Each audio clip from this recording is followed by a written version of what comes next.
On vient d'entendre dans le journal de Christophe Charles, Yann Gallut, le député frondeur du PS, très en colère contre la nomination d'Emmanuel Macron comme ministre de l'économie. Yann Gallut lui reproche d'abord de ne pas être élu, d'être un ancien banquier d'affaires chez Rothschild et d'être social-libéral. Axel de Tarlé, bon, lui il n'est pas content, mais une fois qu'on a dit ça, c'est quoi la ligne économique? C'est quoi le macronisme en économie? Alors, on le présente comme l'anti-Montebourg. C'est vrai qu'il est beaucoup plus libéral qu'Arnaud Montebourg. Alors, exemple, il ne va pas s'immiscer dans la vie des entreprises ou convoquer les patrons, les menacer de nationalisation, comme l'avait fait Arnaud Montebourg, je vous rappelle, dans le dossier Mittal. Et puis même encore, dans le dossier Alstom, Arnaud Montebourg a exigé que l'État entre au capital d'Alstom.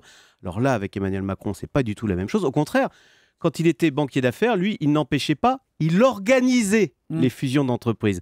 Donc on va avoir un ministre nettement moins interventionniste, beaucoup plus libéral, beaucoup plus dans le laisser-faire. Il n'y aura plus de question de démondialisation, de se protéger du monde extérieur. D'ailleurs, les patrons sont ravis. Il faut savoir qu'au début du mandat de François Hollande, quand les grands patrons étaient horrifiés notamment par la fameuse taxe à 75%, eh bien les grands patrons venaient à l'Élysée et ils trouvaient une oreille attentive auprès d'Emmanuel Macron, qui était alors secrétaire général. Ça les réconfortait un peu. Voilà, qui lui aussi, il était horrifié par cette taxe à 75%. Emmanuel Macron, il ne pouvait pas trop le dire. Enfin, il avait eu, dit-on, cette formule, avec cette taxe à 75%, c'est Cuba sans le soleil. C'est apocryphe, on n'est pas sûr qu'il l'ait prononcé. Mais quand même, Axel, un banquier d'affaires au gouvernement, on est vraiment à des années-lumière du discours du Bourget, du candidat François Hollande. Mon ennemi, c'est la finance. Là, le monde de la finance a les manettes, ils sont aux commandes. Oui, alors c'est vrai. Bon, même si on peut considérer que quand François Hollande avait eu cette formule, mon ennemi c'est la finance, il pensait à la finance spéculative, à la finance qui fait des coups de bourse, et peut-être pas à la finance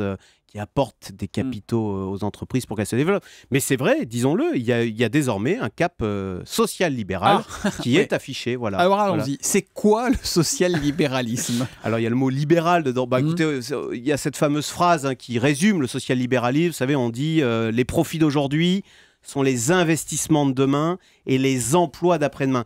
C'est exactement la ligne que défend Manuel Valls en ce moment. Il dit d'abord il faut que les entreprises créent des richesses et ensuite on redistribue. C'était flagrant hier sur le plateau de France 2, il n'a parlé que d'aider les entreprises.